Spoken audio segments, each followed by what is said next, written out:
Hai, balik lagi dengan saya Sarjayadi Awe. Di video kali ini saya akan melanjutkan terkait proses pembuatan pembukuan keuangan sederhana untuk warung atau toko kelontong yang teman-teman jika mengikuti video saya sebelumnya di part 1 sudah diselesaikan ya. Nah, di video kali ini seri kedua melanjutkan terkait proses pembuatan tersebut. Jadi bagi teman-teman yang ingin mengikuti proses pembuatannya sambil belajar menggunakan rumus atau formula yang ada di Excel, silahkan ikuti video ini sampai selesai.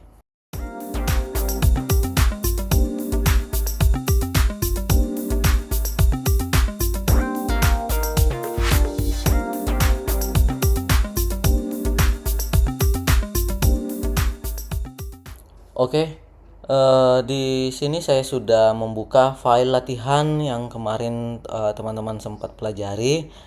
Di video sebelumnya telah diselesaikan 4 sheet utama yang kita buat, yaitu sheet produk, kemudian sheet akun, ada sheet setting dan kopian ya. Satu kopian yang kemarin kita sudah siapkan. Oke, lanjut lagi di yang kedua ini, seri yang kedua kita akan buat untuk pelanggan, kemudian vendor ya. Kita akan buat untuk pelanggan dan vendor. Sheet yang kemarin silahkan teman-teman klik kanan, kemudian pilih move or copy untuk yang sudah diatur atau sudah disesuaikan terkait tampilannya. Kemudian pilih di sini teman-teman ya, yang klik saja akun 3. Jika teman-teman mengikuti sama persis, maka sheet yang ada di sini itu sama dengan yang teman-teman miliki. Kemudian jangan lupa diperhatikan harus dicentang untuk create a copy. Jadi di sini fungsinya untuk teman-teman tetap menduplikat sheet sebelumnya. Oke. Nah, di akun 4 ini teman-teman klik 2 kali dan ganti dengan nama pelanggan ya, atau customernya. Nah, di sini sudah ada. Oke, kita masuk dulu ke pelanggan. Di sini ada nama ya, nama usaha. Oke, di sini teman-teman silahkan masuk pada menu B1 ya. Pada kolom B baris ke-1 atau sel B1-nya. Kemudian di sini berikan tanda sama dengan untuk ngelink ke daftar produk ini. Ini nantinya akan diubah teman-teman ya. Jadi silahkan saja ngelink ke situ. Lalu di bagian B3 sesuai dengan yang kemarin kita contohkan, buat untuk nama, nomor, nama pelanggan, kategori produk. Oke. Oh, ini kategori pelanggan ya. Nomor. Jadi nama pelanggan. Kemudian kategori pelanggan. Nah, ini merupakan master data yang akan menampung daftar pelanggan teman-teman, sehingga teman-teman bisa mencatat piutangnya ya. Di sini ada piutang awal. Jadi di sini buat di bagian E3. Oke. E3 ini ada piutang awal, kemudian buat lagi piutang awal di sini. Nah, teman-teman pasti bertanya, di sini kenapa harus ada 2 piutang awal? Karena pada saat teman-teman memulai pencatatan atau pembukuan ini, bisa jadi teman-teman sebelumnya sudah punya customer atau pelanggan yang memiliki saldo piutang, artinya sudah ada pinjaman sebelumnya ya. Jadi teman-teman harus isi manual dulu. Kemudian piutang awal yang kedua ini akan dipergunakan untuk melakukan kalkulasi secara otomatis menggunakan formula. Karena ingat, di file ini kita akan masukkan filter tanggal ya. Jadi teman-teman bisa mengatur tanggal awal dan tanggal akhir atau rentang waktu yang ingin teman-teman cek. Otomatis yang lebih kecil daripada tanggal awal nantinya akan jadi saldo awal piutang ini. Makanya harus dibuatkan dua kolom. Namun di sini yang untuk kolom yang pertama itu teman-teman bisa masuk menu data, kemudian pilih grup ya. Jadi di grup saja supaya teman-teman bisa hide ataupun unhide langsung dengan mengklik tombol tambah yang ada di atas ini teman-teman. Jadi seperti itu konsepnya ya. Kemudian di sini ada penambahan, kemudian ada pengurangan. Jadi pengurangan ini karena bisa jadi karena pembayaran ya. Kemudian total piutang. Oke. Silahkan teman-teman di blok saja. Kemudian kita berikan warna, oke, yang sesuai dengan selera masing-masing. Oke, untuk jaraknya silahkan diatur. Nama ini kita perlebar sedikit ya. Selanjutnya buat di sini ada, coba kita tes dulu ya. Nah, ini ada validasi juga, ada conditional formatting. Jadi untuk memberikan secara otomatis ya, ini garisnya. Oke. Sekarang kita buat dulu. Yang pertama, teman-teman, silahkan diikuti. Di nomor ini kita akan membuat penomoran secara otomatis seperti yang sebelumnya ya. Jadi sama dengan jika ini jadi nama pelanggan atau C4 sama dengan kosong ya, maka di nomor ini atau B4 ini nantinya akan kita berikan juga kosong. Jadi kosong itu dalam formula Excel itu tanda petik 2 kali tapi tidak ada isinya. Jadi itu menandakan kosong ya. Kemudian value if false-nya, jadi jika salah maka kita akan menggunakan konta. Ini artinya ada isinya di bagian C4 ya, secara logikanya seperti itu. Nah, untuk formulanya klik saja di C5, kemudian arah atas ke C4, kemudian tekan shift dan scroll ke bawah pakai tanda panah bawah ya pada keyboardnya. Kemudian ganti yang C5 ini yang muncul teman-teman dengan C4 saja. Kemudian C4 yang pertama teman-teman absolutkan dengan menekan satu kali F4. Atau misalnya jika teman-teman tidak bisa langsung menekan F4, silakan tekan Fn ditambah dengan F4. Kemudian ini tutup kurung saja. Silakan di enter dan yes saja, ini akan otomatis menambahkan kurung penutup ya. Oke, jadi ini kosong tapi sebenarnya sudah ada formula yang teman-teman buatkan. Tinggal di copy sebanyak yang teman-teman butuhkan. Jadi kalaupun misalnya kedepannya teman-teman masih butuh barisnya, silahkan di copy saja formulanya sebanyak yang diperlukan. Kita testing dulu. Ini pelanggan 1. Oke, pelanggan 2. Jadi nomornya sudah muncul otomatis ya. Sisa teman-teman atur untuk ke tengah center, kemudian nama usaha tetap rata kiri ya. Oke, kita buat dulu. Ini untuk garis bawahnya, bordernya saya pilih yang bottom ya.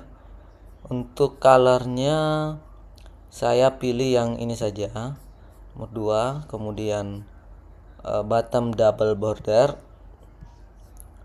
Nah, silahkan disesuaikan sendiri teman-teman. Di sini sudah ada 2. Kita lanjut ke kategori pelanggan. Nah, di sini kategori pelanggan ini itu ada kategorinya sendiri ya, dibuatkan di menu setting. Di sini ada kategori produk. Teman-teman sisa copy saja ya. Di copy kemudian paste ke D3 ya. Paste biasa saja. Kemudian diatur posisinya. Ganti kategori produk di sini dengan kategori pelanggan. Oke. Nah, umumnya dalam sebuah usaha atau bisnis biasanya ada dua ya, paling umum. Ada perorangan atau umum, kemudian ada dari perusahaan, apakah itu CV, apakah PT, itu tergantung. Tapi kalau misalnya pun teman-teman tidak isi ini bukan sesuatu yang wajib. Yang penting teman-teman bisa berikan umum saja di sini. Tapi ini kita siapkan saja, mana tahu ada teman-teman yang memerlukan. Jadi baris kedua umum ini kita ambil saja perusahaan ya. Contoh ini perusahaan, bisa juga instansi pemerintahan ya. Siapa tahu ada yang customer dari teman-teman yang ingin minjam, itu sudah ada pengelompokannya. Ini untuk analisa lebih lanjut saja. Setelah itu teman-teman buat nama. Jadi ini ada setting, kemarin ada kode produk ya. Oke, ini dibuat sampai 30 row. Silakan teman-teman blok saja sampai 30 juga. Jadi disesuaikan kebutuhan ya. Jadi amannya ini 30 row saja. Kemudian berikan nama di name boxnya st underscore. Kodenya yang mudah diingat. Jadi saya pakai CUST atau customer ya. Jadi customer untuk bagian D4 sampai dengan D30 atau untuk kategori pelanggan. Nah, selanjutnya tinggal menggunakan pada kategori pelanggan yang teman-teman sudah siapkan ya. Masuk pada menu data, pilih data validasi. Oke. Pilih data validasi, kemudian pilih list. Masukkan sama dengan st underscore customer. Jadi teman-teman sudah tinggal panggil namanya, maka otomatis datanya akan dimasukkan semua ke dalam validasi ini. Oke, silakan di oke. Kita cek hasilnya, ini sudah muncul ya. Jadi tinggal teman-teman copy sebanyak yang diperlukan. Nah, piutang awal ini sampai dengan total piutang nanti di akhir kita akan lengkapi, karena ini dibuat formula nantinya ya. Jadi kita kosongkan dulu karena kita belum ada penginputan untuk transaksi, jadi belum bisa mengisi formula ini. Oke, untuk berikutnya kita akan membuat ini ya di menu home, conditional formatting. Jadi untuk memberikan secara otomatis ya, untuk bisa terisi yang ini, teman-teman bisa cek dulu yang tadi. Jadi kalau misalnya teman-teman buat di sini akan otomatis terisi. Oke. Saya kembali lagi ke file latihan. Silakan diblok sebanyak yang teman-teman perlukan ya. Ini kita buat saja sampai 50 baris ya. Ada 50 row seperti ini. Kemudian teman-teman masuk ke menu home, lalu pilih yang conditional formatting. Nah, conditional formatting ini pilih new rule. Nanti di bagian stylenya teman-teman pilih klasik dan pilih yang use a formula. Jadi teman-teman harus gunakan formula di sini. Lalu buat sama dengan ini, klik saja yang bagian B3 ya. Jadi B3 itu hapus, jadi jangan pakai tanda arah panah kiri di keyboardnya, itu pakai mouse-nya teman-temannya atau kursornya, pindahkan ke sini, hapus satu saja, jadi dolarnya hanya di bagian depan. Kemudian tidak sama dengan kosong. Jadi logikanya apabila B3 ini kosong, maka ini tidak dijalankan. Tapi jika tidak sama dengan kosong, maka atau ini ada isinya, maka format yang teman-teman atur akan dijalankan. Selanjutnya pilih format dengan ini ya, yang paling di bawah, custom format. Kemudian di custom format ini teman-teman silakan atur bordernya saja. Kita fokus di border. Ini silakan dibuat saja. Colornya disesuaikan kebutuhan saja. Oke, diklik saja, ini dihilangkan, kemudian di OK, dan OK satu kali lagi, maka muncul barisnya ya. Ini teman-teman bisa cek di sini, kalau kita tes maka akan muncul. Oke, secara otomatis akan mengikuti ya.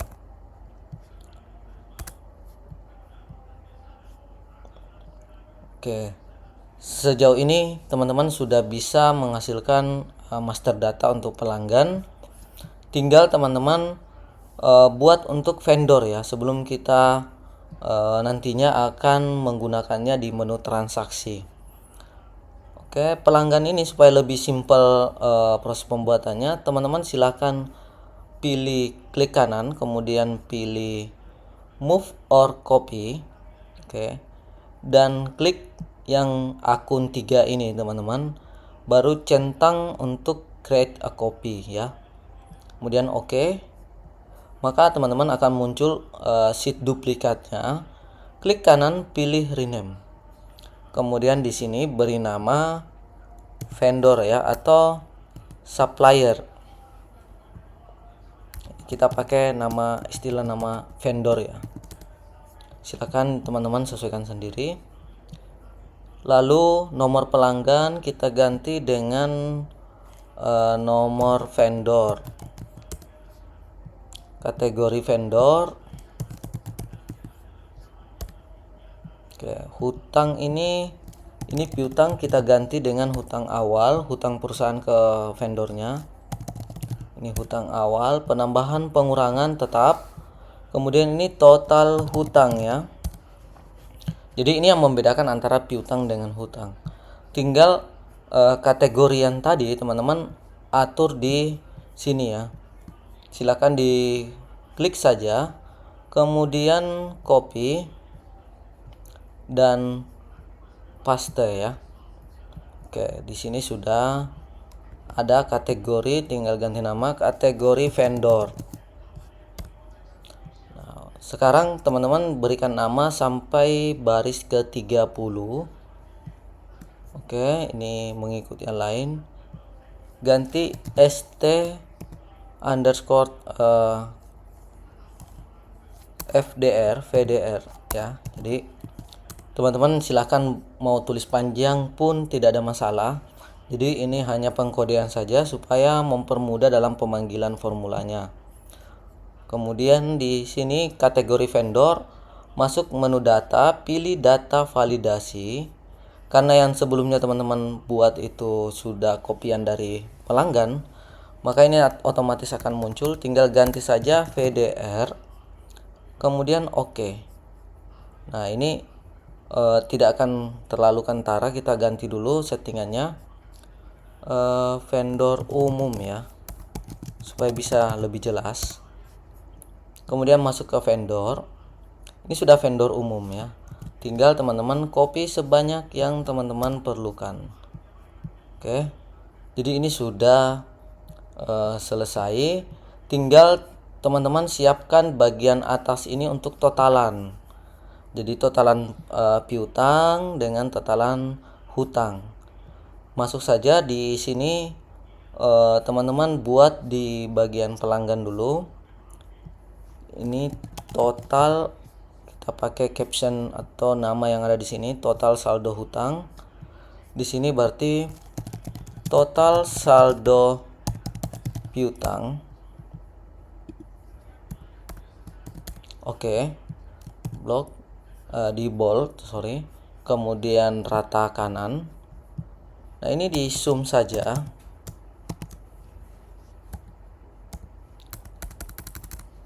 Oke, kita pakai subtotal ya. Kenapa subtotal? Supaya teman-teman pada saat filter kategori pelanggan, maka subtotal ini hanya menjumlahkan yang teman-teman pilih. Jadi subtotal buka kurung, pilih yang angka 9. Kemudian yang dijumlahkan adalah ini di bawahnya sampai baris ke 100 misalnya ya. Ini tinggal diatur saja, enter. Nah, saya perlihatkan sedikit untuk penggunaannya. Misalnya ini ada angka 100.000, kita buat ya. Jadinya kan 200.000. Nah, teman-teman ada kategori umum dan perusahaan. Nah, di sini teman-teman tambahkan data kemudian filter ya. Di bagian sini teman-teman filter, pilih umum, maka di sini yang di hide itu otomatis akan diabaikan atau tidak diambil. Yang dimunculkan hanya yang teman-teman tidak filter saja. Jadi itu fungsi dari ini ya, untuk subtotal. Jadi subtotal ini teman-teman bisa lebih dinamis lagi tabelnya untuk penjumlahan. Sekarang tinggal copy saja, karena ini sama saja template-nya atau komposisinya tadi. Paste saja di sini, maka ini sudah otomatis akan ngikut juga. Tinggal ganti saldo piutang dengan saldo hutang. Nah, oke. Di sini teman-teman sudah bisa mendapatkan data vendor, kemudian data customernya. Oke, saya rasa cukup teman-teman untuk video kali ini. Kita belajar step by stepnya secara detail. Jadi kita akan bagi beberapa seri ke depannya. Maka dari itu teman-teman yang belum subscribe, silahkan di subscribe terlebih dahulu. Kemudian nyalakan lonceng notifikasi. Apabila ada update terbaru, teman-teman bisa dapat notifnya. Oke, bagi teman-teman yang ingin menanyakan terkait apa yang kita pelajari untuk seri kali ini, silakan masukkan di kolom komentar, atau ingin berdiskusi lebih lanjut terkait template kebutuhan teman-teman, silakan hubungi saya via kontak saya yang ada di deskripsi video. Oke, cukup sekian untuk video kali ini. Silakan nantikan video berikutnya, dan salam dari saya, Sarjayadi Awe.